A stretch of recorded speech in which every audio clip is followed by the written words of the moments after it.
Welcome to IXL, practice that feels like play. Give your kids the tools they need to succeed from preschool all the way to high school.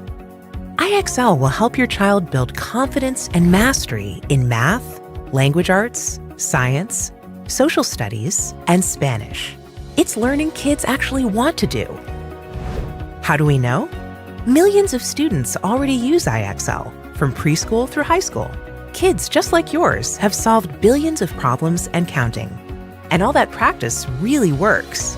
Research shows that students who use IXL significantly outperform their peers. In large-scale studies, students using IXL have been found to perform better on state assessments than students who don't use IXL. For a limited time, field trip attendees can get 20% off an IXL membership at ixl.com/fieldtrip.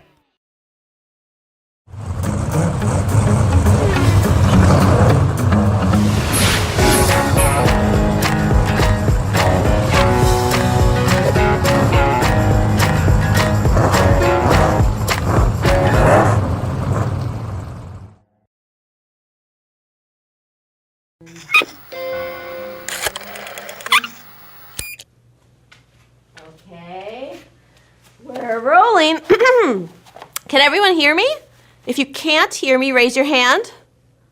Oh, wait, you can't hear me? How about if you can hear me, raise your hand?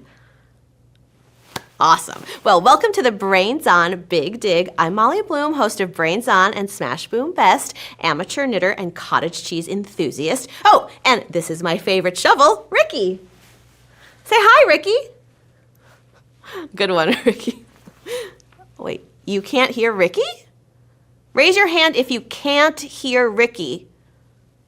Oh, Ricky, can you talk louder? Wow, that is a really astute observation, Ricky. Okay, surely you all heard him that time, right? What? You still don't hear him? Well, boogers. Must be technical difficulties. We'll figure it out later. Anyway, we are so excited that you could join us. This is a Brains On field trip to an archaeological research site. Today we're going to be digging up history, unearthing cool stories, and sharing facts by the shovelful.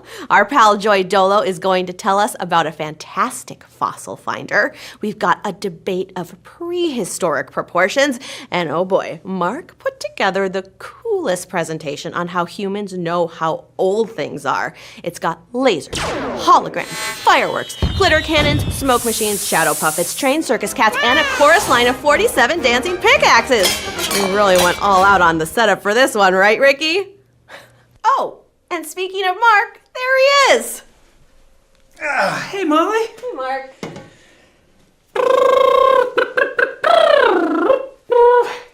Marc, Yeah. what are you doing? Oh, I'm just getting ready for the big show. I want to make sure I'm warmed up. You know, before we start, gotta warm up my limbs and my voice.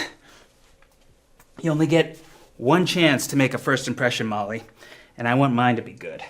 Marc, I hate to break it to you, but the show's already started. Yep, once it starts, I'll be ready to go. Wait, did you say it's already started? Oh boy. No problem. It's a good thing this is just audio. Whew. Gotta love podcasting, get my voice on here. Marc, this is a live video stream, not a podcast. The camera right there? You built a whole visual presentation for later? Right. Hi, everybody. If you could do me a small favor and just forget everything I've done here. Okay.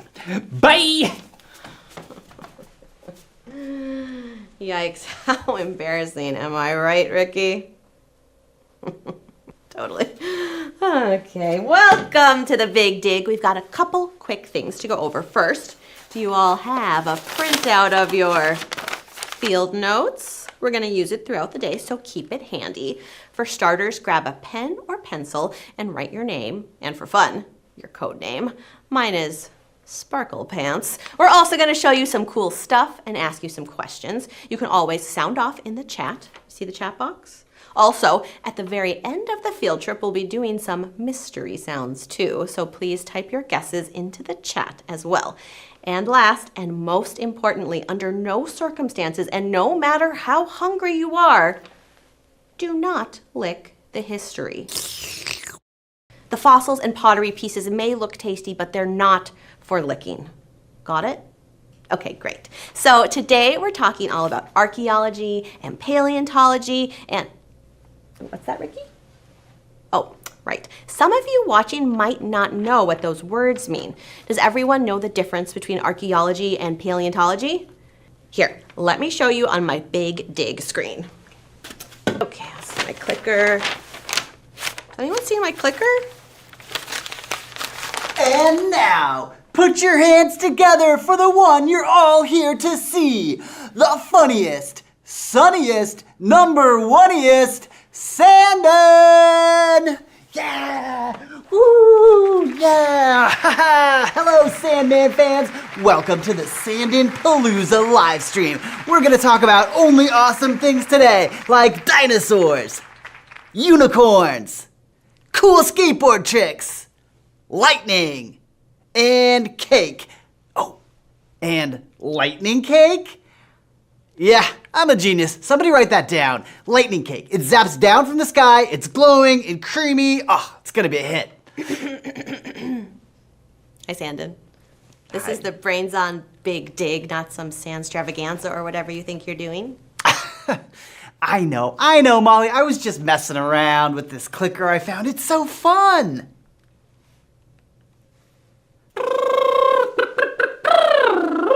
Oof, how embarrassing. Excuse me, can I have that remote, please? I need this for my presentation on the difference between paleontology and archaeology.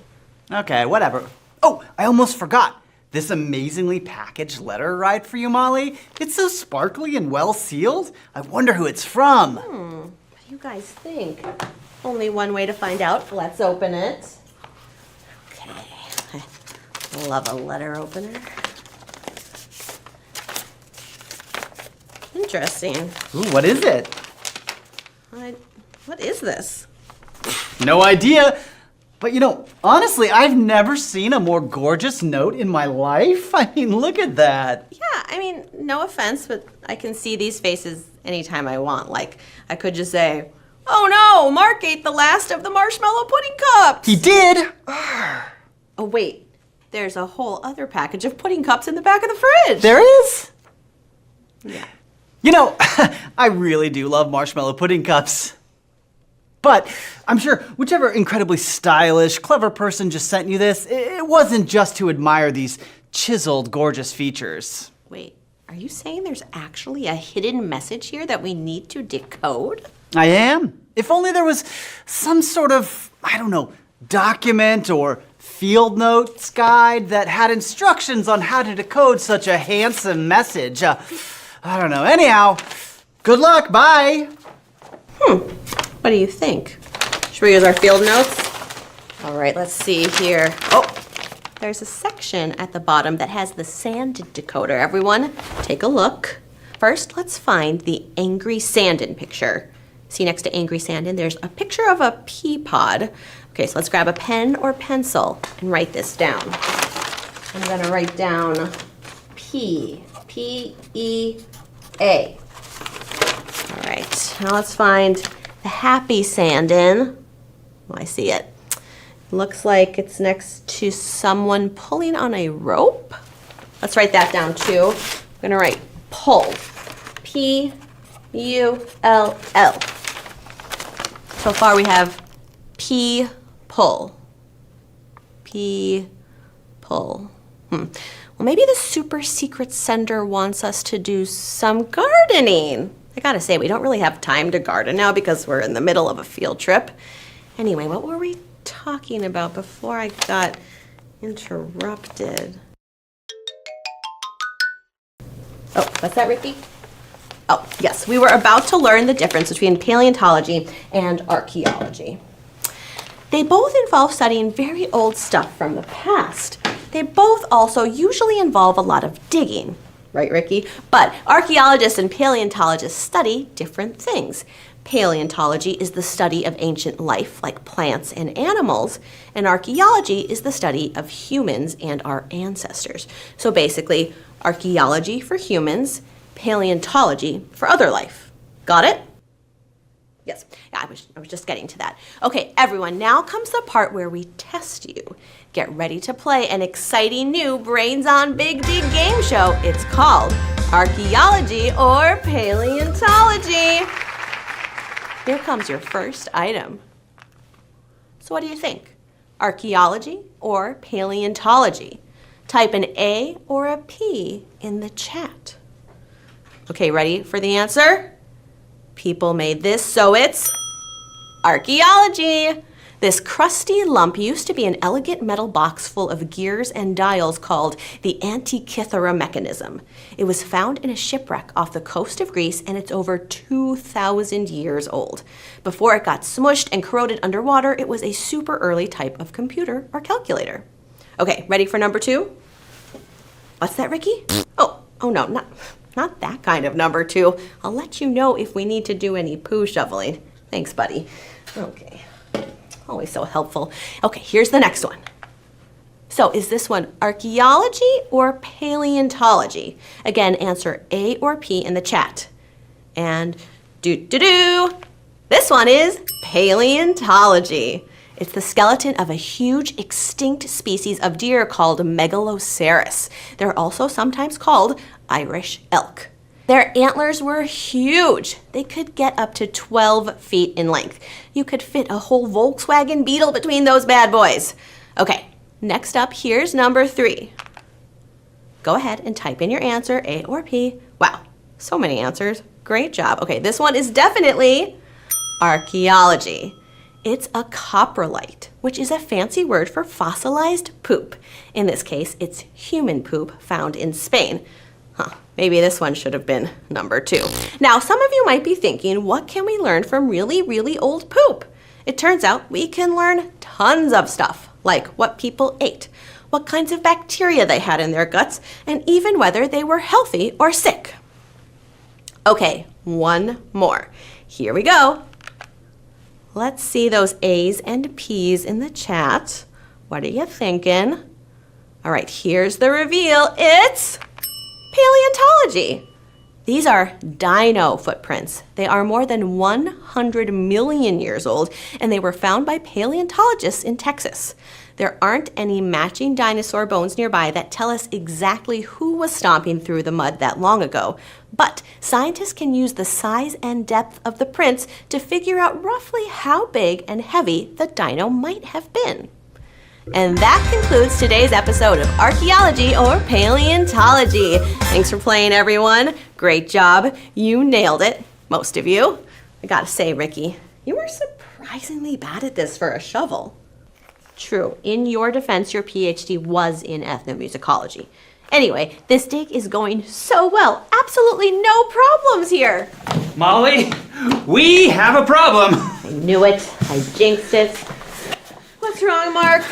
Well, you know how I planned this whole elaborate presentation about how archaeologists and paleontologists figure out how old things are? You mean the one with lasers, holograms, fireworks, glitter cannons, smoke machines, shadow puppets, trained circus cats, and a chorus line of 47 dancing pickaxes? Yeah, that one. What about it? Well, I packed it all in this box and I had it shipped here. Because you can't fit lasers, holograms, fireworks, glitter cannons, smoke machines, shadow puppets, trained circus cats, and a chorus line of 47 dancing pickaxes into your carry-on luggage. You know. Obviously. Obviously. Well, the box I shipped just arrived, and it turns out I got so carried away with the packing peanuts, I kind of forgot to pack a few things. Like what things? Oh, you know, just the lasers, holograms, fireworks, glitter cannons, smoke machines, shadow puppets, trained circus cats, and chorus line of 47 dancing pickaxes. Isn't that literally all of it?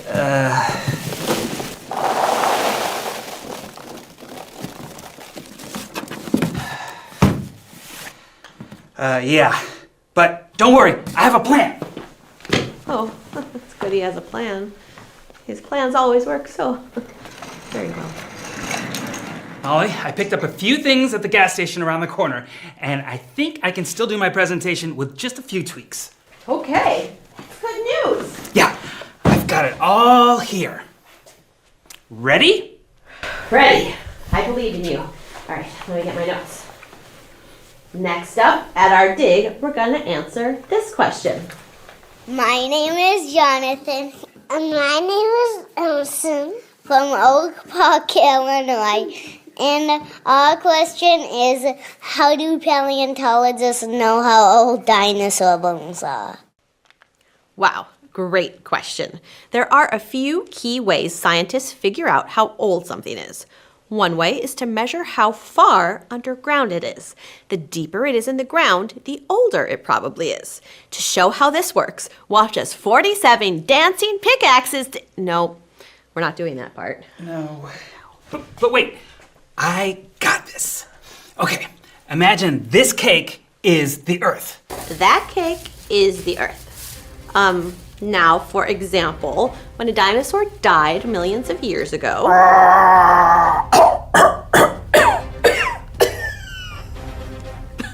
the dino's bones might fossilize or get replaced with minerals, making it super tough and long-lasting. As time goes on, like over millions of years, new layers of Earth would cover it. Maybe some of it came from a mudslide. Or a flow from a volcano.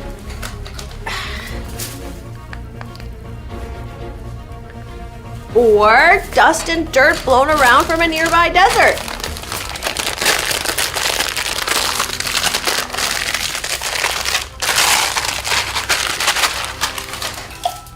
Now, imagine it's long after the dinosaurs. A bear comes along and dies in the same spot.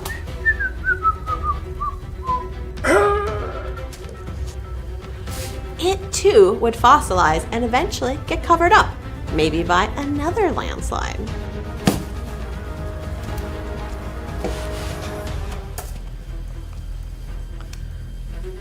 Or more lava.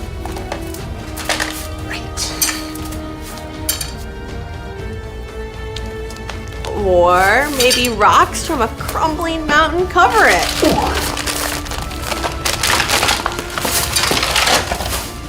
And then more lava. And another mudslide. And more lava. We get it! Molly, can we just move on to the next part, please? Right. Okay. Well, as you can see, the Earth is constantly getting covered in new layers of dirt and rock and soil and sediment. So, say someone comes along and starts digging. As they dig through the layers, they can examine what they find to figure out what might have happened in the past to put that layer there.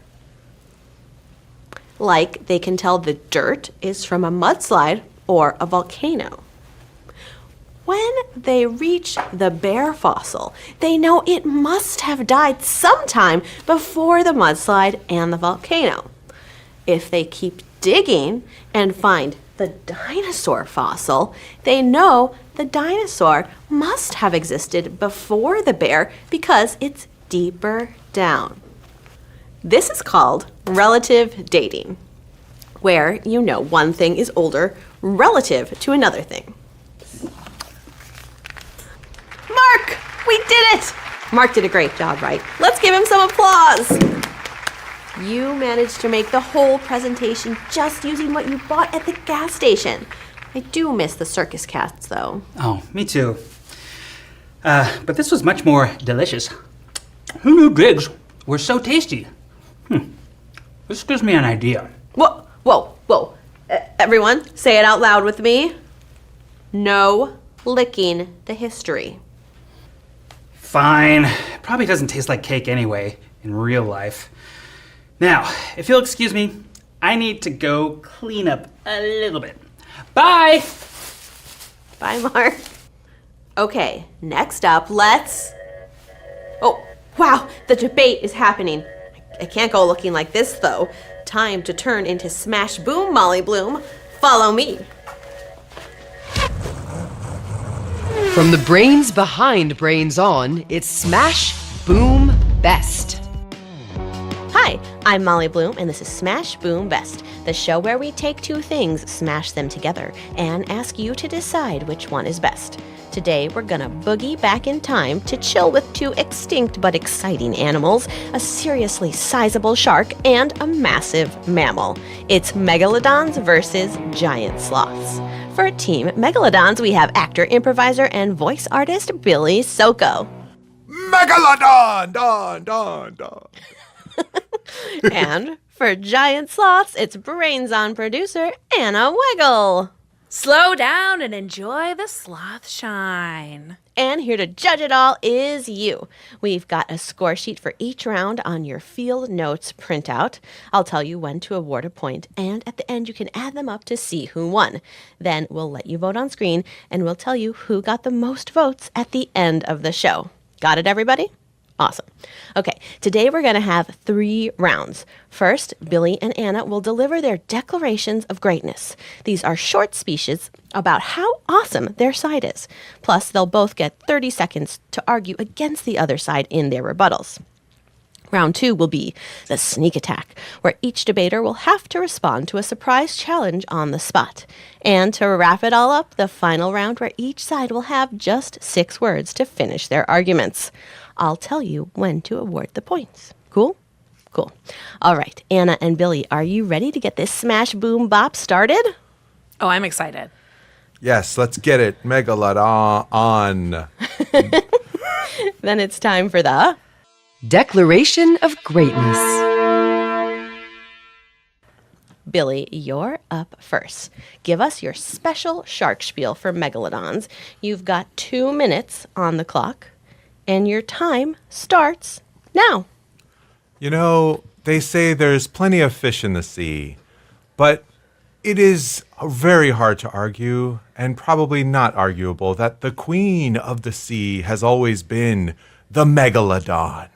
The megalodon was mega huge, which makes it mega legendary. See, the megalodon was not only the biggest shark in the world, but one of the largest fish ever to exist. I mean, talk about tipping the scales. Am I right? Fish scales, you know what I'm saying.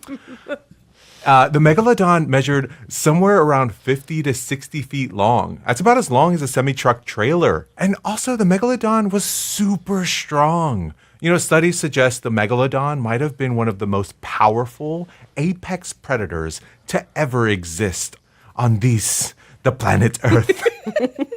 I mean, its jaw is estimated to be up to 10 times more powerful than a great white shark's bite. So, you know, you could say in the world of mixed martial sharks, the Meg is the ultimate biting champion. Also, megalodons are more popular in pop culture ever. There is a whole movie called The Meg, dedicated to the greatest, biggest, strongest, fastest animal to ever exist on our planet. I rest And my case. time. Wow. Way to get it exactly 2 minutes.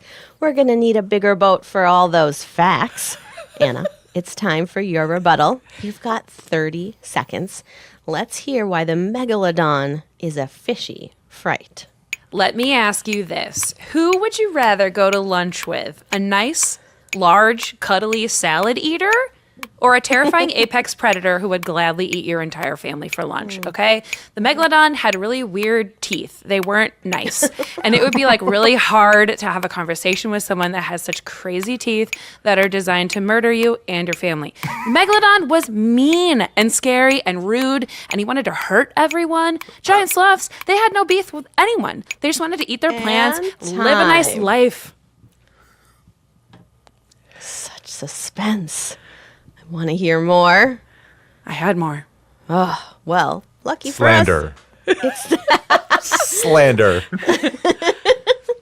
Well, we're going to hear about giant sloths now. Anna, please tell us why slow and steady is better than big and heavy.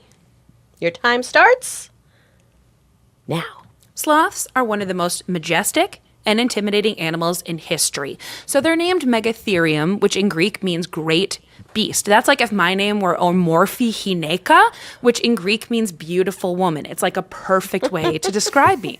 So they were as big as an elephant, but they could stand on 2 legs, and they weighed 4 tons and stood 20 feet. That's like 2 basketball hoops on top of each other. That makes them the largest bipedal animal or mammal of all time. So that meant they could reach all the best stuff at the top of the trees to eat. So my daughter, she's a baby, so she's short. She doesn't know about the candy and chips that I hide in the top of the cabinets, and she won't know for 12 years, so enjoy your broccoli and grapes, Luna. So giant sloths, they're masters of their environment. They lived on grasslands and savannas, and they use their own claws to make their shelters by burrowing. People on TikTok nowadays would kill for a set of epic nails like that. But even though their claws could definitely be used for fighting and winning, they didn't fight. They were peaceful vegetarians. They had robust jaws and super strong teeth that meant they could like grind really tough vegetation. Like me, I'm really good at eating meat. I could do it with my meat hands and my meat mouth if I wanted, but I choose not to, which makes me better than meat eaters. Just kidding. But so just like sloths today, they were super slow, which meant they could conserve energy and minimize their risk of injury. So like if you sit on the couch all night and you watch TV, you're not going to get hurt, right? That's smart of you. Sloths get that. And sloths are so extremely popular today. People like cry when they see sloths. Well, they can teach us to embrace the slowdown, the value of patience, resilience, balance, and finding happiness in the small things like a delicious meal or a warm sunbeam coming through the window. It can take them 1 month to digest 1 leaf, and they only poop once a week. Imagine the amount of time you would save if you pooped once a week. My husband would get hundreds of hours back on his life. And time. That was a massive declaration for the gargantuan giant sloth. Some great time-saving techniques in there. Billy, we want to hear your rebuttal. You've got 30 seconds to tell us why giant sloths are just big slowpokes. And your time starts now. You know, I think we can all agree, every time we see sloths, we do cry. It's such a shame. I feel so sad watching sloths, giant or otherwise. Oh my gosh, you know what? The megalodon is like super, super fast, and sloths, I think, wouldn't have to worry about being injured because I would imagine if they fall to the ground, they would fall very slowly. They wouldn't get hurt. It's okay. You know, I have been a vegetarian, and a lot of good friends are vegetarians, but falafel's all you can eat. True. An air. Oh, wow. Billy, you made fast work of those sorry sloths. And that's it for the first round of debate. Judges at home, please mark down 1 point for the team you liked the best. The criteria are completely up to you. Who had the best facts? Who was the funniest? Make that choice quick, because we've got so much more happening in this fossilized fracas. Okay, everyone, it's time for round 2, the... Sneak attack. Your sneak attack is called On Broadway. Billy and Anna, we want you to come up with a song from a Broadway musical starring your side. Tell us a bit about who's singing, where your song appears in the show, and then sing us a sample of the music. Is it a love ballad? Is it the finale? Is it a solo performed by the lead during their dark night of the soul moment? Does that make sense, you two? Yes. Okay. All right. Billy went first last time, so Anna, you start. Sing us a ditty for Giant Sloth, and please tell us a little bit about your show and where it's happening. Okay. Thank you so much. This is a one-man show. It's called I Am Slothsome. Okay. This show is precisely 10 minutes in length. Okay. The audience files in. They have their drinks and their popcorn, and there's the little rumblings, excited. They're flipping through their programs, which aren't long because there's just one actor. It's dark, right? Okay. Then the lights go down. It's pitch black. Okay. The curtains open up, but you can't see that because the lights are off. The curtains open up. You can hear them opening. And then a soft light lights up the stage, and there is a giant sloth laying down on the stage. And the first 9 minutes of this 10-minute musical are just breathing. He's sleeping. He's sleeping. Just meditative breathing, right? And then at the 9th minute, he opens his eyes and he goes,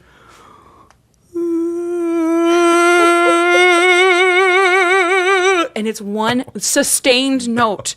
Not 1 minute, 60 seconds. He is singing a beautiful baritone note, and it's his yawn. And at the end, it wraps, and the curtains close, and the audience leaps to their feet. It's the most beautiful. Hearts are breaking, tears streaming down. It wins every Tony, every year. Wow, every year. Yeah. Incredible. That is innovation I am right there. Slothsome. Okay, Billy, now it's your turn. Is the Megalodon more Mamma Mia or Les Mis or maybe an avant-garde theater production? Please tell us. Yes, thank you. This is an equity production, currently touring nationwide, and just recently started touring internationally, and all of the greatest theaters and venues across the world. It is called Megalodon, and it is about a megalodon that is desperately trying to find their way in the world, which happens to be under the sea. And every venue has to put an aquarium on stage because half of the cast, which is an ensemble of 5 to 7 players, are aquatic animals. And so the megalodon, Megalodon, is portrayed by a great white shark, which is a cousin of Megalodon, a wonderful tribute. And I'd like to, if it's okay, give just a little snippet of one of the greatest songs in the production. And it's called This Hear My Tale. It's called This Hear My Tale. Okay. Where do I belong? Why I'm big and oh so long. I wish that I could tell. I wish that I could smell. I want someone to know I'm a friend in this ocean that doesn't have an end. And while there's fishes and octopi and whales, please know I'm part of your tale. Fish tale. Wow, amazing. Wow. Yeah. Amazing So- range, amazing emotion. Yeah, thank you. It's really stunning. You have to get tickets. I'll try to hook it up if I can. Gosh, thank you so much. Cannot wait. Okay, friends at home, it's time to award a point. It's another tough decision. Please think about which side impressed you the most and give that side a point. Are you done? Okay, perfect. We've got just one round of argumentation left. It's time for... The final 6. In this round, each team will have just 6 words to sum up the glory of their side. But with a twist, they'll have to do an impression of their respective creatures while they deliver their last words. Does that sound good, Billy and Anna? Love it. Love it. Wonderful. Okay, Billy, you are up. Let's hear what a megalodon sounds like giving its final 6.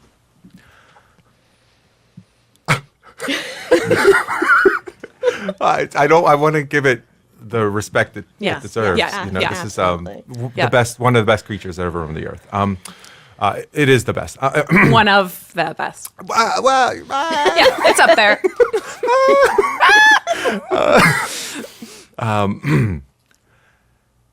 Megalodon? More like mega awesome. Am I right? Am I right is one word. Ah. Oh, man. I love that megalodon. Whew. All right, Anna, it's your turn. Let's hear your final 6 remix as a giant sloth. Who doesn't love a kind vegetarian?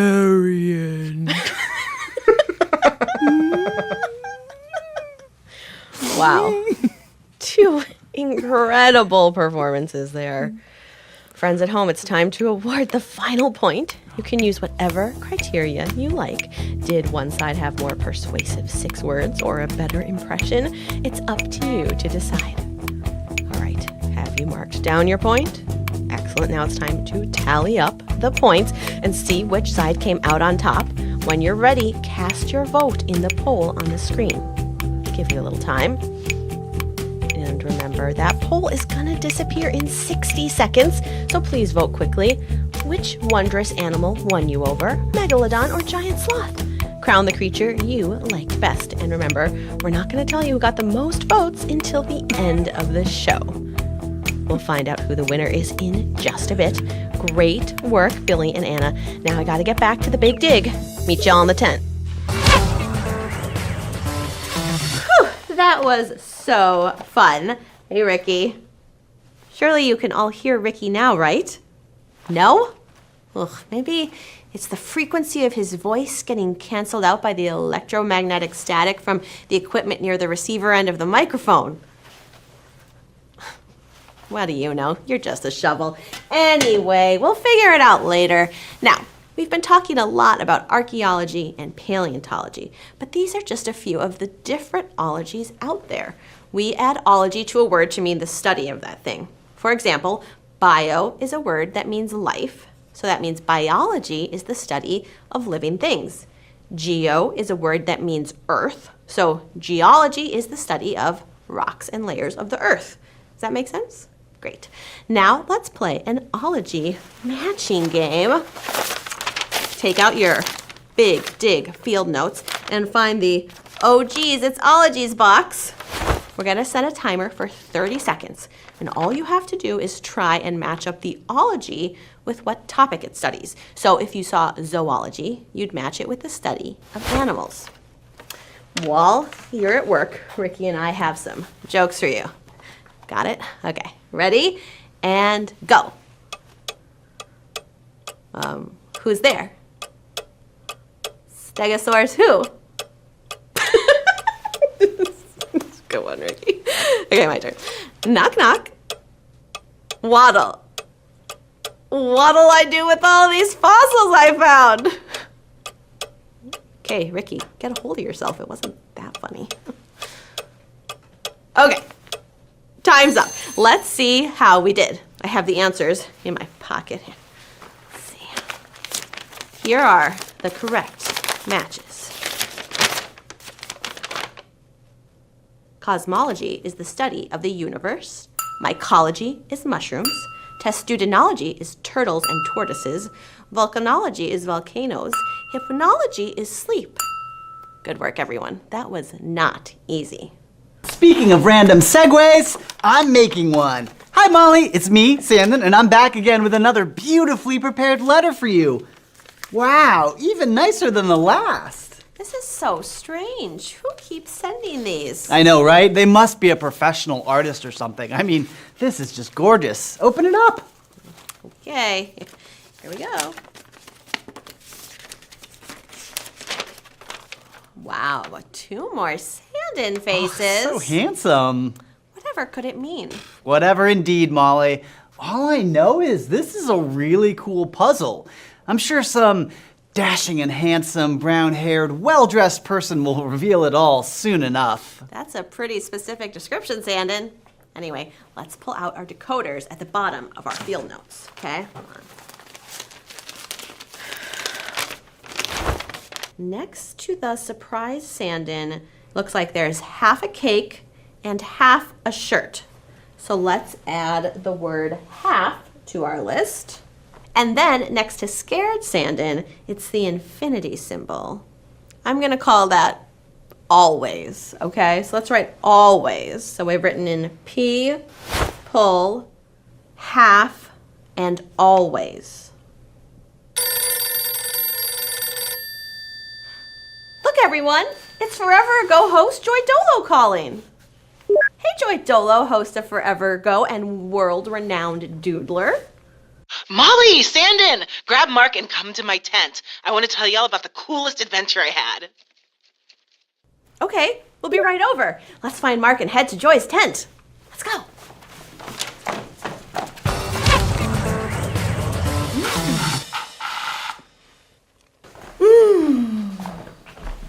Oh, wow, Joy, why is your tent so much nicer than ours? And is that central AC I'm feeling?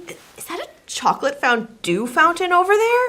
Well, this is an amazing tent, Joy. Oh, what? This old thing? Nah, it's just my usual camping gear. Anyway, I'm glad you're here. I wanted to tell you about the wildest vacation at the beach I had. I was on the Jurassic coast in England, and I met this really interesting person, and wait, I'll show you. I made a little documentary film about my trip. I sent it to Marc so he could play it for everyone. Fire it up, Marc! So, Joy, we have a little bit of a good news, bad news situation. Good news, I watched the film, and it was great. Okay. Bad news is I lost the film, and I can't play it. Money makers, Marc! But good news. I remember everything you said, so I'll just reenact it. Oh my goodness, Marc. Okay, just let me think. Let's see. Oh! I have some pictures on my phone. I'll just make a slideshow. Beep boop, beep boop. And I'll really set the scene for you here. Whoa, Joy, your tent changes backgrounds too? Yeah, yours doesn't? Y'all really need to get with the times, y'all. Come on. Anyway, just imagine you're hearing seagulls in the distance. It's nice, Marc. And some crashing waves. Okay, yeah. You feeling beachy yet? So anyway, I was at the beach on just the most beautiful day. I was just making sure I had everything I needed. I was like, sunscreen, check. Giant beach towel, a check. Floaties, a check and a check. Then this woman comes along and she's like, What about your fossil brush? her voice was a little higher, and it was British. What about your fossil brush?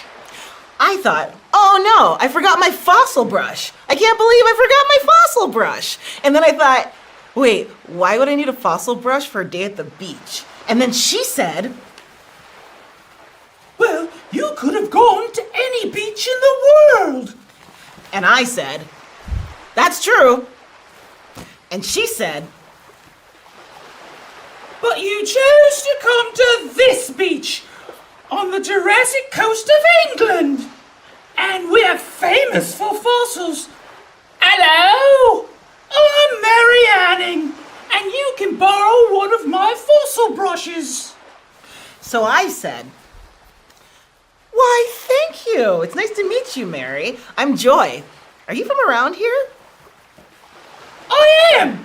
I was born here more than 200 years ago.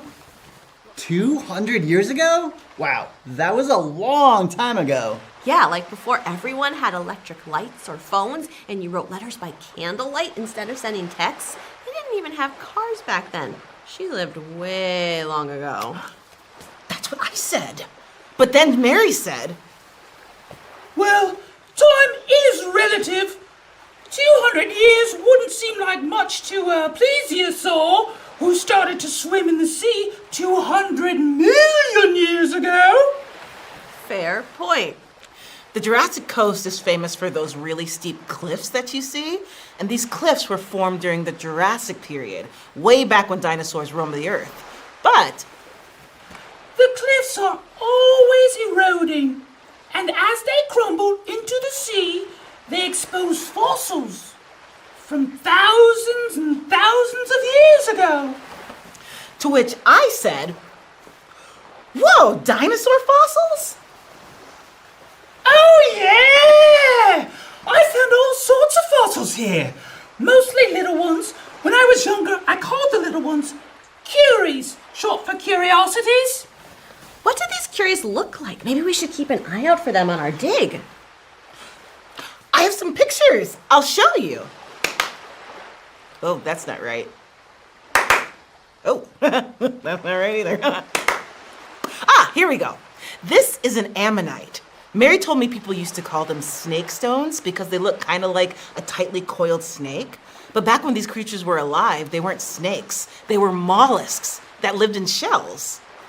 And oh, this is a popular one. Devil's toenails. Fossilized toenails? Awesome. Yeah. Well, okay, these aren't real toenails. They're actually kind of like an oyster, but they just look kind of gnarly, like a toenail. Very gnarly. Yeah. So, why did Mary have all these curies? Was she like a fossil collector? Paleontologist, actually. But she told me. I said, she told me. Sorry. I got my start in the fossil business when I was about 5 years old. It was a whole family affair. I'd go looking for fossils with my father.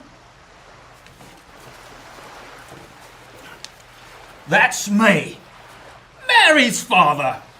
We would sell the fossils to tourists. It didn't make a lot of money. We were very poor. But it was interesting. That's awesome! I bet you always had the best show and tell at school. I wish. When I was young, girls didn't really go to school. Especially girls whose families didn't have a lot of money. Like mine. And when my father died, I had to take over the family fossil business. I was only 11. Wow, that sounds really hard. Poor Mary. She said that it was rough, but still she found lots of little fossils, but she also found some huge ones. So she was the first person to ever discover an ichthyosaur fossil. Look! Whoa. Yeah, Mary told me that she found this skeleton when she was 11 or 12 years old. She said, It took days to dig up. It was over 16 feet long. Whoa. That's as long as a car, or like about as big as if the three of us were laying down head to toe. yeah, Mary said, People had no idea what it was. They thought it was a monster. Wow, he looks more like a crocodile to me. It has that really long mouth with all of those teeth. I told Mary I thought it looked like an armadillo. I was like, that looks like an armadillo to me, with an anteater's nose. And do you know what she said to me? She said, It's neither an armadillo nor a crocodile. In fact, people debated what it was for years. A years-long debate? Now we're talking smash boom awesome. yeah. Back then, we didn't know nearly as much about how life on Earth evolved since the beginning of time. Charles Darwin hadn't even published his theory of evolution yet. Wow, what else did Mary find? Oh, just a plesiosaurus. They started swimming around way back in the Triassic period. which was even longer ago than the Jurassic period. Scientists think they looked like this. A lot of people thought the fossil Mary found was fake. They didn't think a woman could make such an important find, and they tried to damage her reputation. I say, there's no way a wee lass could accomplish such a thing. Here, my good man. A girl's feeble mind has no place at the Geological Society of London. Harumph! Harumph! These men debated my findings, but didn't even invite me to defend them. Rude! I know, right? But Mary kept doing her fossil thing. She was also the first person to discover the complete skeleton of a pterodactyl. But now the United Kingdom calls every September 24th Mary Anning Day. There's even a location named after her on Mars. Wow, and it sounds like she also gives time-traveling fossil tours on the Jurassic coast. Well, only for special history podcast hosts and the like. What I'm saying is I'm special. You guys. Oh, yeah. Totally So special. special. Very special. Number one. Stop it. Special Thanks. girl. Okay, that's all. Now I've got to get back to all the hard work I'm doing at this dig. All this work makes me so thirsty.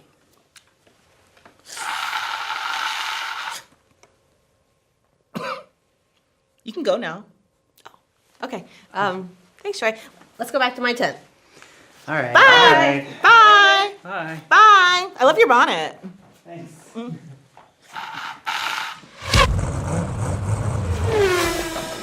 I gotta say, those ammonites are so cool. Friends at home, what do you think it looks like? I think they kind of look like an ice cream fudge swirl. Ooh, I wonder what it would taste like if I licked it. Sanden, no. No licking the history. Oh, come on, Molly, just one lick. No! Fine, probably tastes like seafood anyway. Well, I, for one, am having a great time on our big dig. How about all of you? Are you digging it? Huh? Don't force it, Molly. Yeah, not your best work. But speaking of best work, how about these amazing letters you keep getting, huh, Molly? Wow. Where do all these sparkling beauties we all love so much keep coming from? I wonder. Oh, you mean those letters I saw you decorating earlier today? Marc. Sanden, it's pretty obvious you're the one sending them. They're literally pictures of your face. Admit it. Okay, fine. Congratulations! You solved the puzzle of who, but you haven't solved the why. Why? Why? Have any of you watching figured it out? Okay, let's see what we've got in this one. All right, friends, pull out your decoders one last time. With two Sanden faces here. Top one, he looks disgusted. So that's next to a bean on your decoder. And the second one is like sticking your tongue out. And that's next to awesome. A cool, awesome emoji. So let's write the words bean and awesome in our decoder. All right. Let's see if we can make sense of this. Everybody read it aloud with me. P, pull, half, always, bean, awesome. P, pull, half, always, bean, awesome. Does that make sense to you? Oh, wait. People have always been awesome. Yes! Great job, everybody. Real good work. Hey, and don't be shy about using the Sanden face system for any future secret message needs. Now that you've successfully decoded my super sneaky puzzle, you've unlocked the...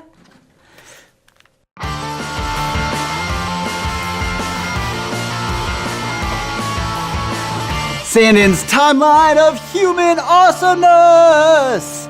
Let's begin. These are the Laetoli footprints, left over 3 million years ago by our ancient, super long ago relative Australopithecus in what's now Eastern Africa. What's cool about these is we think they're really early evidence of when we started walking on 2 feet instead of on all fours. That was a big innovation that let humans suddenly do so many more things with our hands, like carrying babies, or making tools, or giving high fives, all of which are awesome.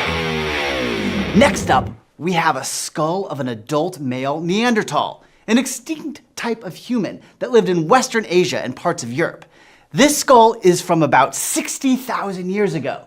Scientists studying it realized that when this male Neanderthal was probably a young person, it suffered some kind of head injury that was really serious and likely left him without any vision and not much ability to hear. He was also missing part of an arm. That all probably happened when he was a young Neanderthal, but the skeleton is from when he was much older, maybe 30 or 40 years old. Since he survived so long with his injuries, researchers think this means other Neanderthal were helping him and making sure that he had what he needed, because he was part of the community. It's just one bit of evidence that shows humans and our relatives look out for each other, which is also awesome. And you know what else is awesome? Swimming! These cave paintings are from about 10,000 years ago, and they show we've known for a long time how to have fun in the water. And this painting is like a very early selfie. It was found in a cave, so let's call it a cavey. It's another bit of evidence showing that humans innovate, take care of each other, record our history, and we know how to have fun, am I right? So humans have always been awesome. Thank you. Oh, you're too kind for me. Yeah, thank you. Oh, I know, I'm my favorite human too. Thank you so much. That was pretty cool, Sanden. And it's a good reminder that finding things from the past is really about piecing together a story. Yeah, like sometimes a story. Oops, I mean, I'm still a character. Like I was saying, sometimes a story is about ancient animals, and sometimes it's about us, humans. Yeah. Whew. Is it just me though? Is it really hot in here? Really hot in here. Joy's got AC in her tent. Ooh, I know. Let's go there for the daily Digsco dance that she holds there. Sweet, let's go. Still have some lemonade.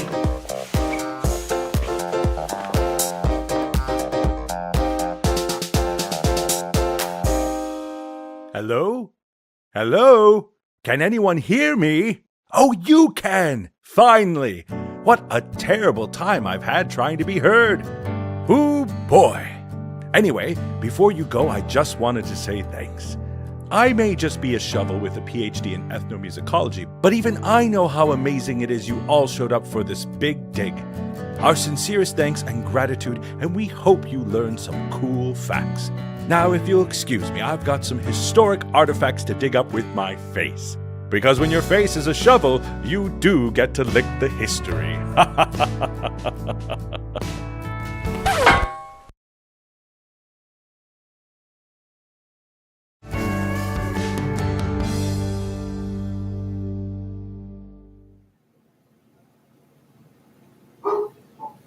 Woo!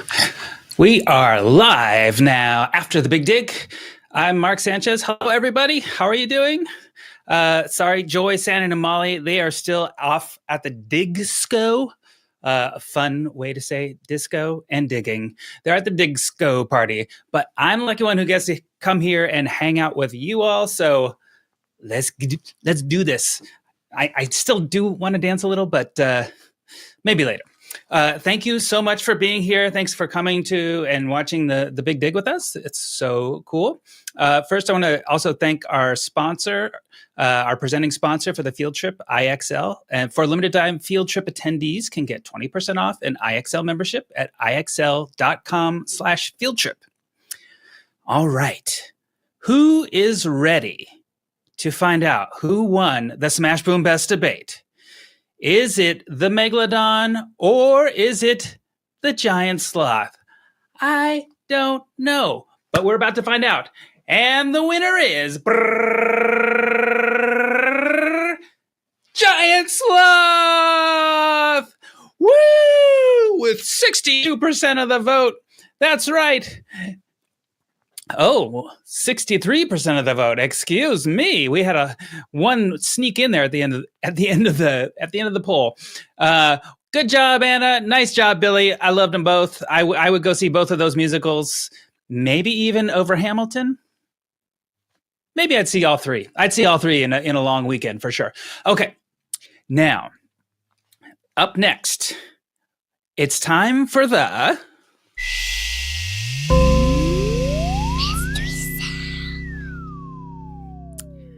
Oh, yeah. Are you ready for some mystery sounds? Let's hear sound number 1. Put your answers in the chat. What do you think it is?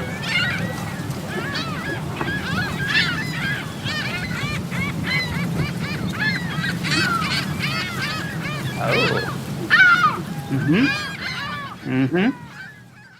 All right. I'm hearing it definitely sounds outdoors to me. I don't.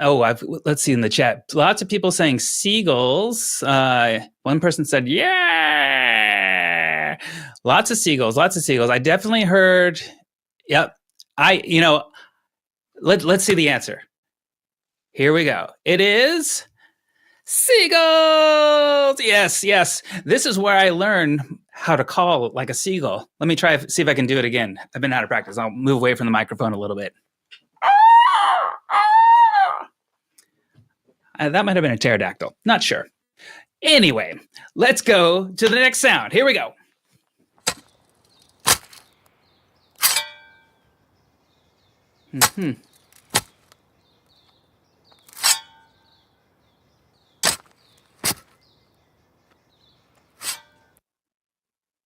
Okay, this is a bit of a tougher one, so let's hear that one again.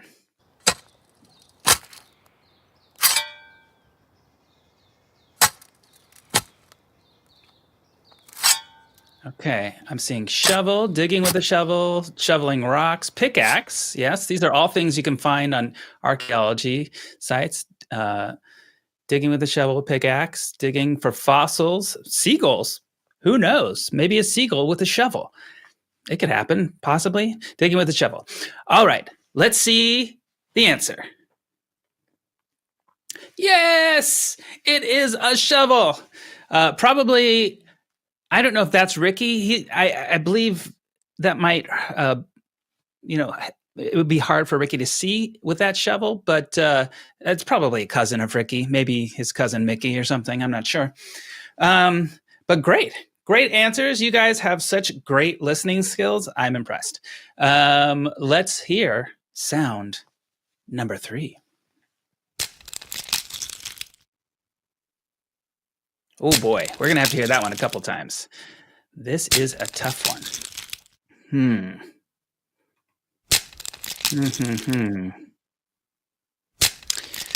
Okay.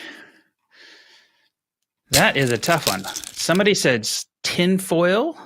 There's a candy wrapper. Yeah, I agree, Rebecca. This is hard, but possibly Rebecca is not your name. Somebody said egg breaking, smushing up chips, the chips for the cake. Yes. Oh, the cake. I love it. Crackling foil, fossil, twigs breaking, egg cracking. That's the second egg cracking. Rock splintering, rock wrapper. Okay. I think I saw a couple of the right answers in there. Let's go to the reveal. It is a cracking egg. It's so interesting with these mystery sounds because sometimes when you hear them up close, they sound different than they do just in everyday life surrounded by other sounds. Maybe there's a mixer going, maybe there's a TV on in the background, maybe there's a dog barking and you don't really pay attention. But when it's just the sound, it sounds so specific and cool, I think. All right, I think we have one more sound, so let's hear that one.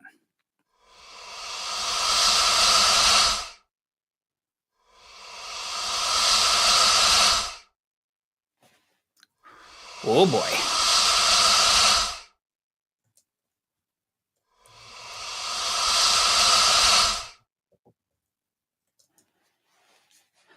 Okay, so let's see. Nose blowing. There's a hair dryer, flushing a toilet. That is a pretty quiet toilet. I want to get that toilet. Somebody said snake, seagull using a blender. Oh my gosh. Sucking through an empty straw, breathing, waves, drum or wind, hair dryer, vacuum, fog machine. Oh my gosh, these are such great answers. Symbol, I have no idea. Darth Vader. Ooh, that's good. All right. Let's see the answer. What is this one? It has a little bit to do with archaeology. That's right. It's an alligator. That is an alligator hissing. So I think snake was pretty close. Pretty close. Reptile.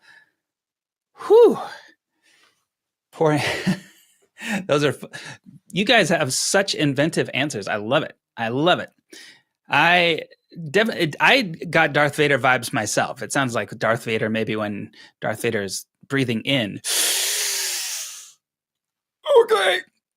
Maybe I can do one more mystery sound. Okay, I do have one more in my back pocket. So let's hear this one. And keep in mind, this is you may have heard this. I know everybody has heard this sound. I'm 100% positive. All right, let's hear it.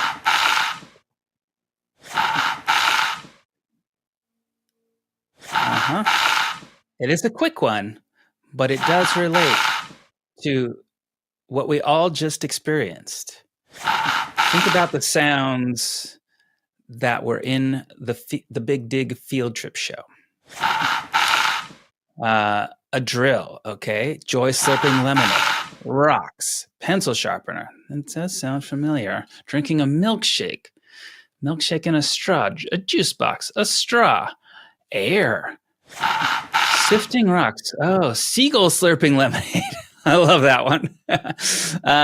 Sipping through a straw, slurping, fancy tent. Oh, I think you guys paid very good attention because let's show the answer. This one is Joy drinking lemonade out of her straw, out of her super long straw, which I think would be convenient, especially driving in a car. Can you imagine just like having a little straw that goes all the way down to your drink, wherever your drink is placed? You would just, as a driver of a car, it would be good because I wouldn't be distracted. I would just slurp my drink, left turn, no big deal. Good job, you guys. Round of applause for all those mystery sound guesses. Now, let's move on to the next section. This is the question and answer section. And I'm just going to go through some of these questions here that we've been getting. Thank you so much for submitting them. We have so many. First question, do all animals sleep? Very good question. I, myself, had to go way back in the archives, all the way back to Brains On episode number 2, I believe it was. I'm pretty sure it was number 2, called Sleeping, where we had a song called Everybody Sleeps. You should go check out that song. Go dig in the archives for Everybody Sleeps. But yes, all complex animals, that's animals that have a brain, they all sleep. However, some animals do have some strange habits, like dolphins. They only sleep with half their brain at a time. So they always have like part of their brain aware. So maybe they're more creative part of their sleep and more like logical the other part of the sleep, depending on the right or left half of their brain. I don't know, I'm just spitballing here. But yeah, dolphins only sleep with half of their brain, and koalas, check this out. They are like the anti-non-sleepers. They are the best sleepers. They can sleep up to 22 hours. That's like, what are you doing with your lives, koalas? Come on, we got to be more productive sometimes. But to each his own, koala. And horses, they sleep about 3 hours a night. If I were a horse, I would definitely lean more towards koala, I guess. Okay, cool. Let's look at the next question we got here. What happens if you look at history? Oh my gosh. You probably get some of your modern human DNA on it, which might damage it, especially if it's very, very, very old and we're using it to study. So that would confuse the scientists who want to study the history. It would probably also be dirty, unless you make it out of cake. But that's a different story, am I right? Okay, good question. I love it. Thank you for that question. The next one, near and dear to my heart, because, well, I'll tell you in a second. Why are hot peppers spicy? Well, it just so happens that I am going to be doing a Smash Boom Best debate tomorrow, taping a Smash Boom Best debate that will be out, I believe, October 5th or somewhere around the beginning of next month, where I will be debating hot sauce. I will be team hot sauce. So I had to do a lot of research about peppers and spicy things. I'll be debating butter. So boo butter, yay hot sauce. It's a shameless plug. Let's see my debating foe get on this live chat and stop me. No, she's not here. But tune into that and vote for me. Anyway, hot sauce.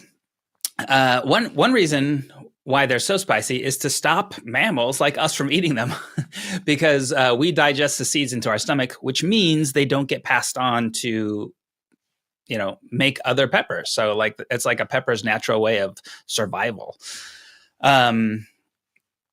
Birds, however, it turns out they aren't sensitive to the hot stuff that's in peppers, which is called capsaicin. It's a chemical.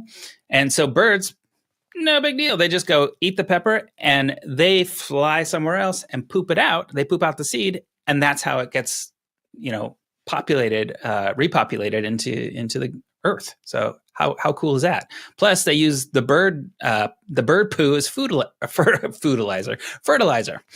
The thing about capsaicin that I thought was cool is there is this guy, Wilbur Scoville, who invented a way to tell how hot or mild a pepper is. So he invented this scale called the Scoville scale, because his name was Wilbur Scoville.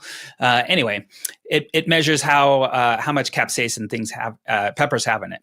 And the hottest pepper right now is called the Carolina Reaper, and that measures 2.2 million Scoville heat units, or SHU. I think if you put like a Tabasco sauce on the Scoville heat unit, I think it measures about, if I'm not forgetting, it's about 2,000 SHU, so not very hot, and 2.2 million SHUs for the Carolina Reaper. So, whew. I am a fan of spicy things, but not Carolina Reaper spicy. Cool. Great question. And tune into that debate, because, dare I say, it's going to be hot. All right. Is the painting from the Cave of the Swimmers? So I'm assuming that's when we were talking to Mary Anning, a friend of mine. It sure is. So good eyes. It's a cave in the modern Sahara Desert, and an incredible piece of evidence that shows that thousands of years ago, the Sahara used to be a lush green forest full of lakes and rivers. Can you imagine that? So right now, Sahara Desert it's filled with sand, but thousands of years ago, lakes and rivers, lots of water there, and we know that because of that evidence, partially, and other evidence. Here we go. Next question: who discovered the first fossils? Well, people have been finding fossils for thousands of years. Lots of times they were thought to be monsters from long ago. So that's before science had evolved, but they were thought to be like dragons or cyclops. And as early as 2,500 years ago, the Greek philosopher Xenophanes recognized that some fossil shells were the remains of real shellfish. So, like a lot of history, there's no one specific person who discovered fossils, or we don't know who actually was the very first to do that. But some of the first people realized that these were the remains of the real animals from millions of years ago.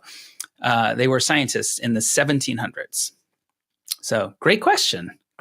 And I can see why you would be curious about that. Next curious question we have is, what is skin made of?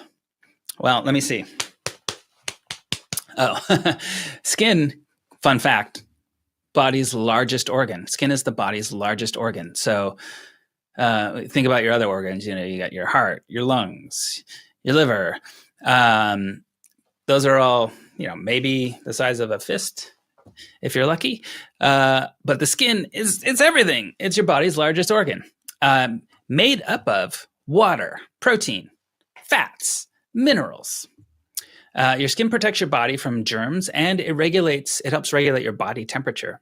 And nerves in the skin, those they help you feel sensations like hot and cold. So you know when to move your hand away from the fire, or to put on some mittens before you go out and play in the snow. Here's a question from me personally, from Joanne. Marc, how do you make so many impressions of sounds? Let me think. I'm going to start my timer. I don't know. Sometimes I just do it with my mouth, and sometimes I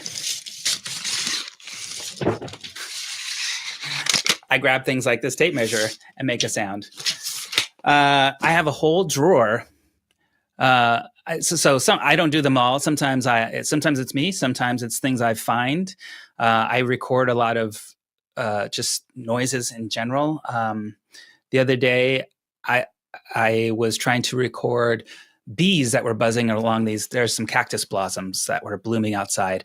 It didn't turn out so great because there was a bunch of jet planes and cars driving by, but it was still fun.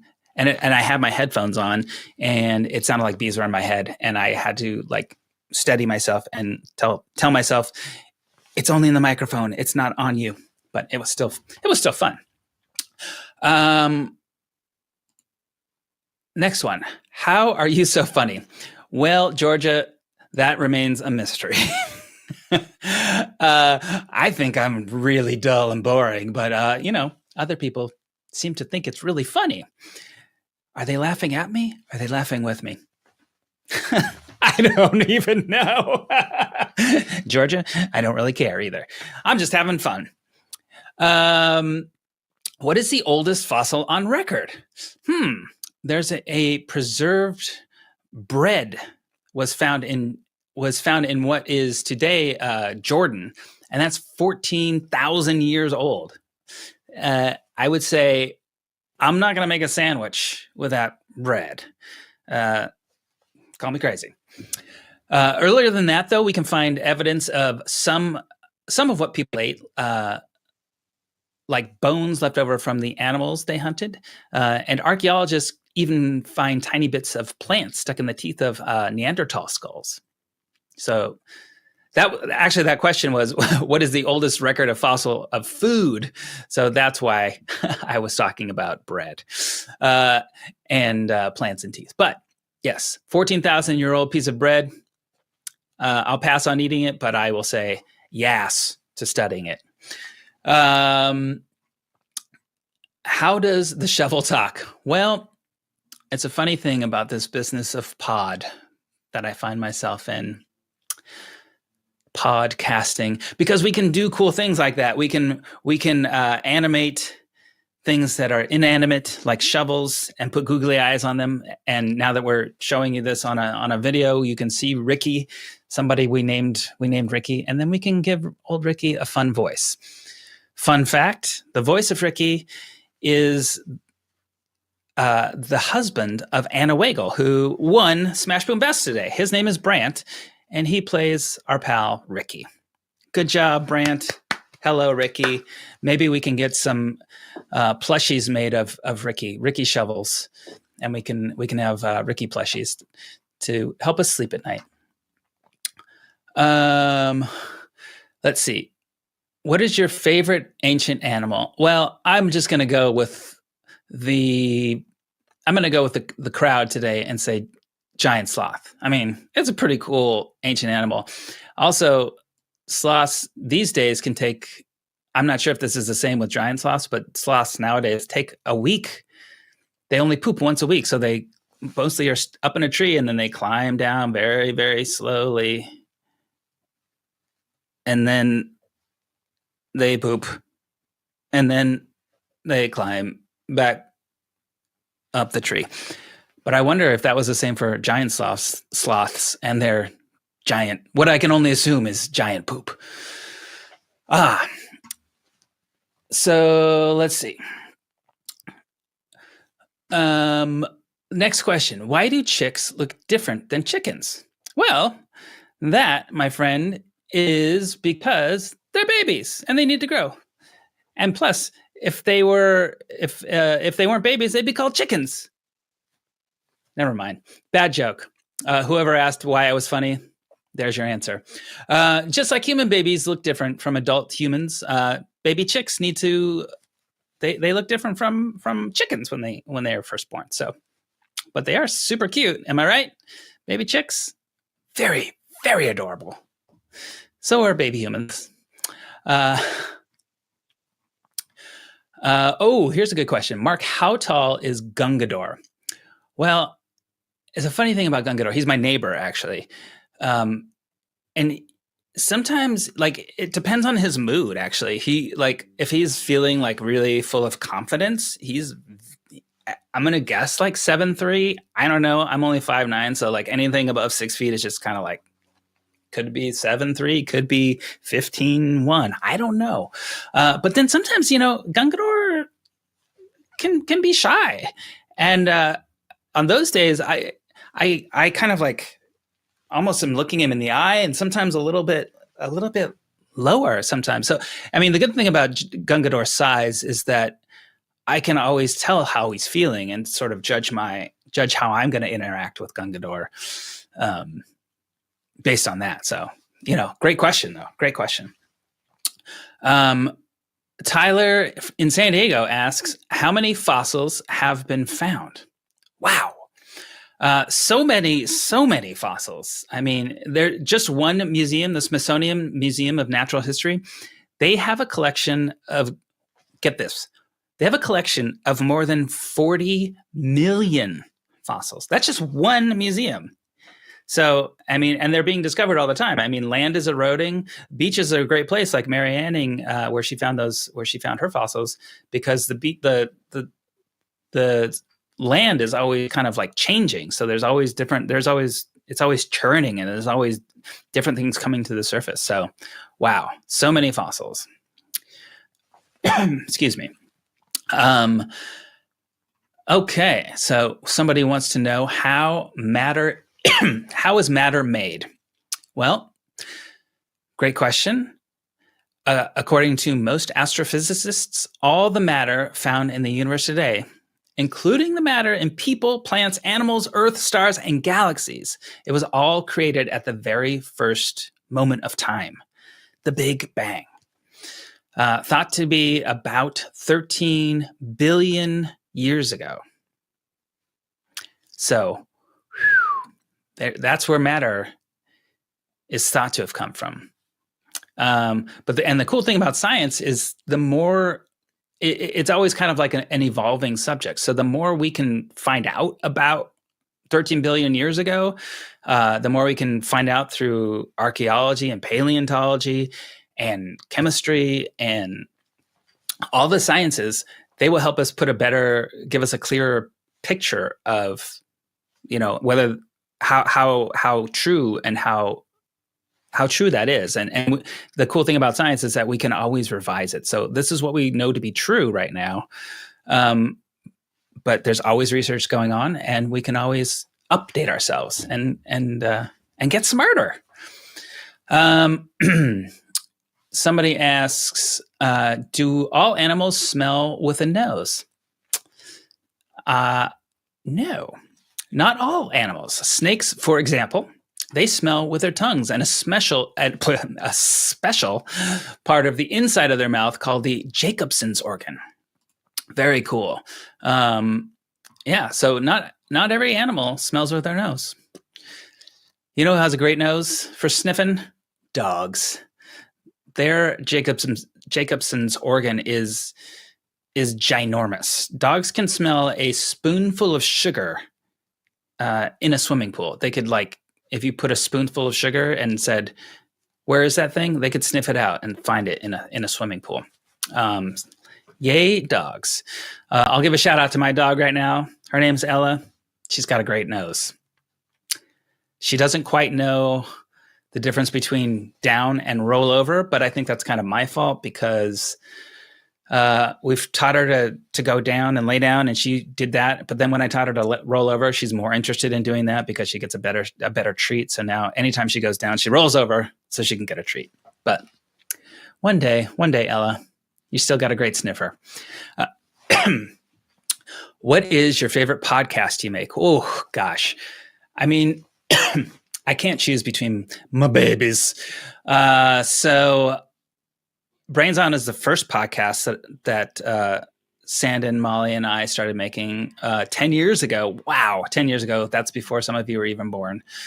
So that's always fun. Smash Boom Best is something that came out of Brains On. So sort of like it's a limb of Brains On, and that's fun in a different way because you get to play a game.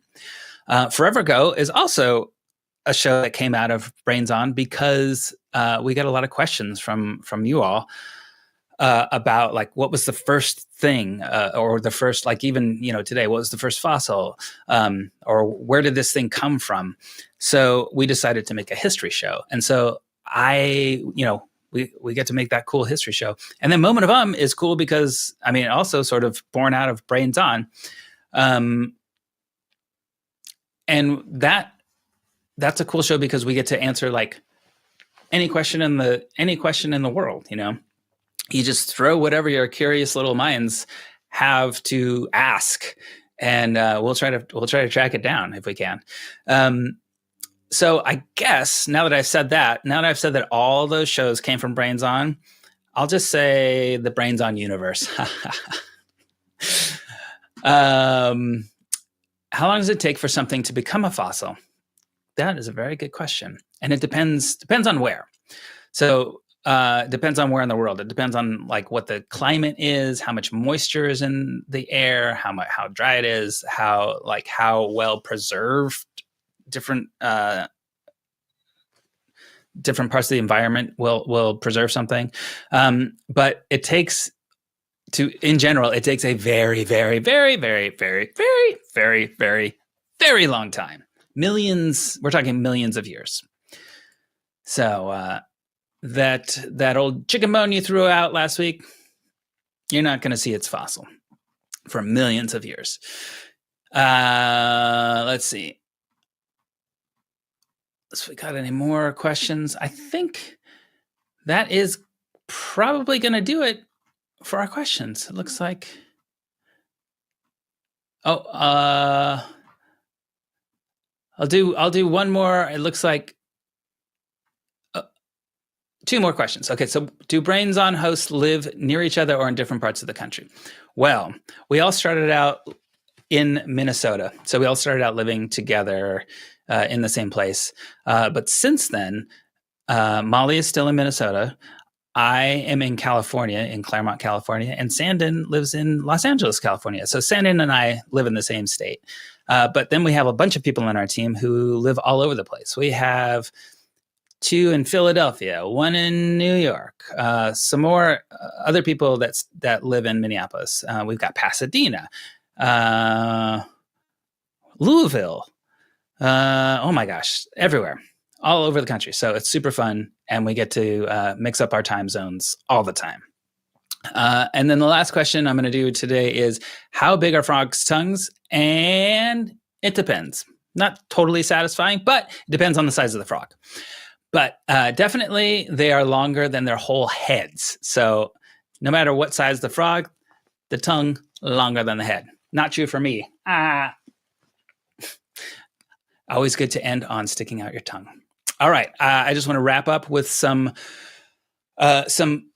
reminders. So our next field trip, thank you so much for coming again. Our next field trip is called What's That Smell? And it is a real stinker. And by that, I mean really good. I've seen some close to finished mixes of that, and it is very, very funny. So What's That Smell is going live October 26th, October 27th, and 28th. So get your tickets, brainson.org/field trips. And don't miss our final field trip, the Snacktacular Road Trip, And that's coming at the end of November. Also, multiple dates for that can be found at brainson.org/field trips. And field trips is is plural. So FIELDTRIPS. You'll be able to see a QR code after this event on your screen and the link to where to go. Pre-sale tickets are only $19.99. And if you like this show, join us for the next one and the next one. And don't forget to tell your friends, because word of mouth is huge. I see a bunch of people asking about New York, and we hopefully will be there next year. We'll see. I'm not making any promises. But we would love to go. And one final note, again, thank you to our sponsor, IXL. Thanks for presenting the field trip, IXL. And for a limited time, field trip attendees, that's you can get 20% off an IXL membership at IXL.com/field trip. All right, everybody. It's been so fun on this field trip. I can't wait to see you again. Now, if you don't mind, let's go Digsco together to wherever the music is. Bow, bow, bow, bow, bow.